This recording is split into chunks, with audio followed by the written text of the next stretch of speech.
Good evening, I'm Ben, and welcome to the show where you and I gather around this campfire to hear some of our fellow campers' scariest experiences. So whether you're a new or returning camper, I'm happy to have you.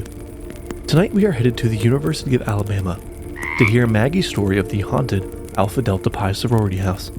Before we begin, if you'd like to check out October's bonus episode, head over to patreon.com/doyouwannahearaghost story. You'll also gain access to ad-free episodes and more. Now, without further ado, do you want to hear a ghost story? The sorority house sat quietly away from the quads. Its ivy-covered bricks and granite columns sat as a testament to a bygone era. Built in, I think, the early 1900s, it was a place brimming with history. As a freshman, I rushed the sorority, enchanted by its legacy and the sisterhood it promised. By my sophomore year, I found myself moving into the house, unaware of the darkness that lurked within. On move-in day, when I stepped inside the house, I instantly felt a chill, a tingling at the base of my spine that I wasn't quite sure I could shake. The foyer was grand, with a sweeping staircase and antique chandelier casting a warm yellow glow. Yet beneath the surface of this charm, there was something unsettling. "Welcome, welcome." Mary, our new house mom, greeted me with a radiant smile as she handed me the keys to my room. She was young, probably in her early to mid-30s, with a bubbly personality that instantly endeared everyone. Her laughter filled the house, dispelling the shadows that seemed to cling in its corners. "Thanks, Mary," I said, trying to match her enthusiasm. "I'm excited to finally be living here." As I made my way to my room on the second floor, I passed by all the old portraits of the previous sorority sisters. Their eyes seemed to follow me as I walked down the hallway. The floorboards creaked underfoot, and the scent of aged wood and lavender polish filled the air. I couldn't help but feel as though I was intruding on some long-forgotten secret. "Hey, roomie." My roommate Emily popped her head out of the door, her blonde curls bouncing. "Can you believe we're finally living here?" "I know, right?" I responded. "It's like stepping back in time, isn't it?" That evening, as we unpacked our things, Emily told me about some of the house's history and some of the recent gossip around town. "Did you hear about what happened to the previous house mom?" she said to me. "No. What happened to her?" Emily leaned in, her eyes widening. "Well, as you know, Miss Thompson left quickly. Rumor has it she lost her mind." Raising an eyebrow, I responded. "Lost her mind? What do you mean?" "Well, some of the juniors who lived here last year said she started seeing things. Claimed that every night a young girl would come visit her in her room. I don't know, she'd wake up screaming and eventually just couldn't take it anymore." "Wow, that's really creepy," I responded. "Yeah, well, who knows? It sounds like an urban legend to me, though," I said. "I guess living here now we'll find out for ourselves," Emily said. The days turned into weeks, as the house buzzed with the energy of our new friendships, late-night study sessions, and the occasional pre-party even though we weren't supposed to have them. Yet every so often I'd catch a glimpse of something out of the corner of my eye. A fleeting shadow, a door closing on its own. I brushed it all off as my imagination. But the feeling of being watched, that feeling that something was here from the first day, never left me. One afternoon, as the autumn leaves painted our campus crimson, Mary called an impromptu house meeting. "Girls, I need to address something that has recently happened. Earlier today, I received a frantic phone call from one of the cleaning staff. She, was convinced that somebody had broken into the house." Whispers began rippling through the crowd like a storm. "What happened?" someone asked from the back. "Well, she was cleaning upstairs by the bedrooms, and, well, she heard some footsteps running around down here, and what sounded like a crash," she said. "She thought it was one of you, so when she came down, well, there was nobody here, ladies, and we don't quite know what to make of it." "Well, did you guys call the police or anything?" someone else responded. Yes, we did. I met them here, and they searched the entire house. They didn't find anything amiss, they didn't find anything broken, and as far as we can tell, nothing happened. It was just something that the cleaning lady heard." A heavy silence settled over the crowd. "Maybe it was the pipes," I said, breaking this awkward silence. Mary smiled as she looked at me. "Ah, yes, perhaps that, we actually didn't think of that." That night as I laid in bed, I couldn't shake the image of the cleaning lady running around the house horrified at some sound.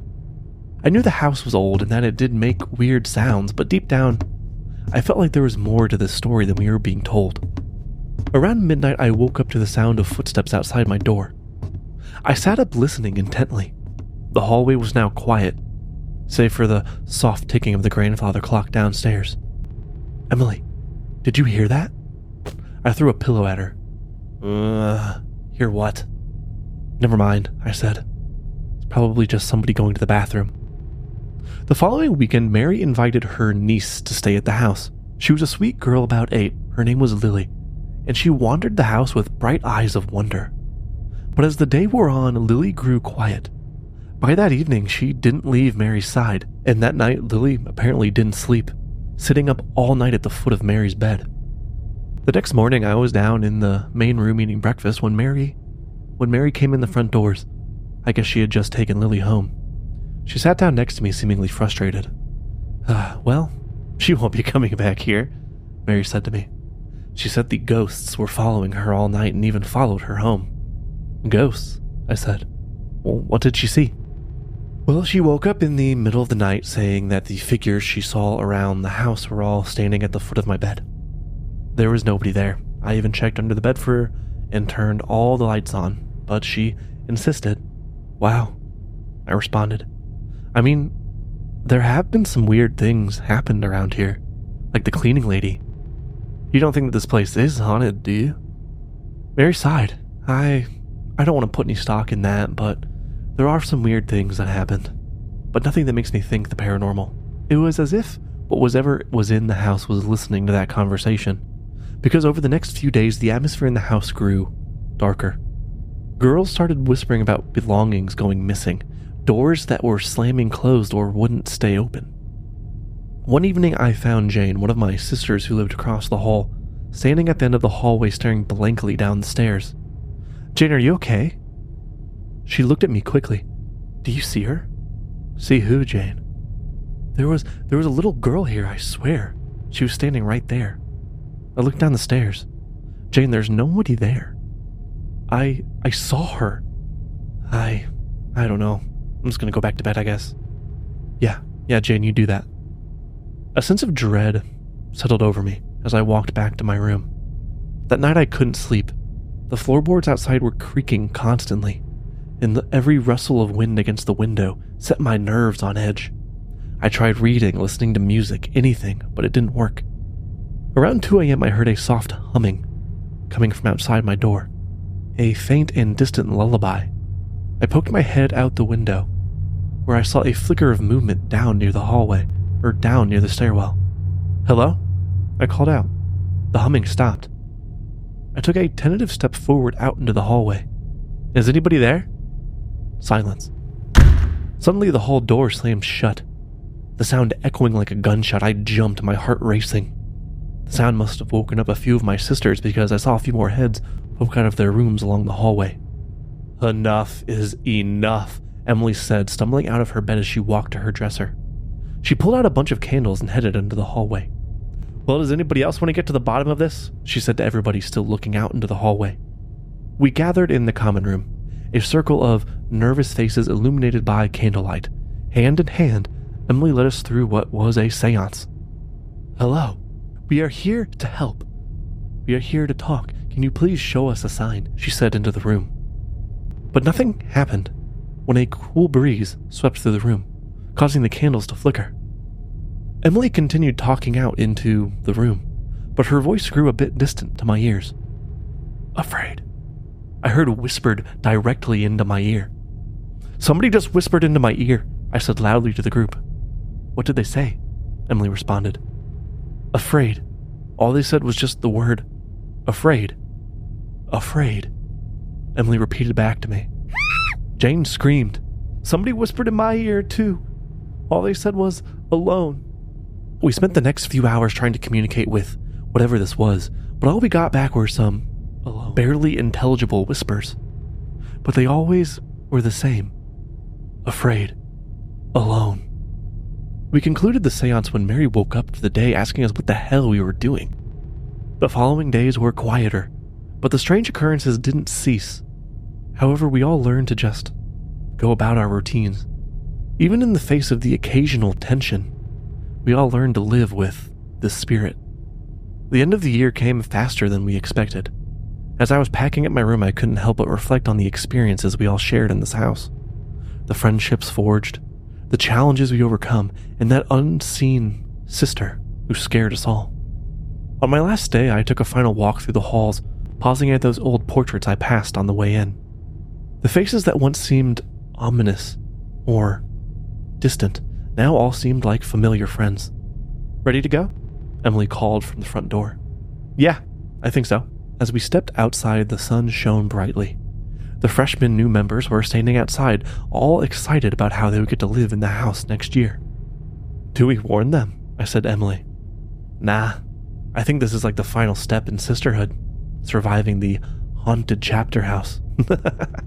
And now as I share my story with you, I can't help but feel a lingering connection to that house in my sorority. A place where the past and present intertwined, where whispers became voices, and where we learned that sometimes the things that scare us the most are the things most necessary. Thank you, Maggie, for allowing me to share your story. That definitely sounds like an interesting living environment. I too lived with a ghost in college. However, that was just the name of my dog. For show announcements this week, I don't have anything for you. If you were listening closely to last week's episode, you probably caught some of the story between. And I believe that we had a guest rummaging around, but she ran off before I could really talk to her. I suppose based off of what she said, she's going to find her sister. And I should expect that she'll be back soon, or they'll be back soon. If you would like early access to episodes, access to bonus episodes, and more, head over to patreon.com/doyouwannahearaghost story. And I'll leave you here for the night. I'm glad to have you all as campers on this journey. Please keep sharing the show with anyone you think might like these stories, or someone you're just trying to scare. If you are enjoying the show, please leave a review. I would love to hear from you, and it'll really help the show grow. Until next time.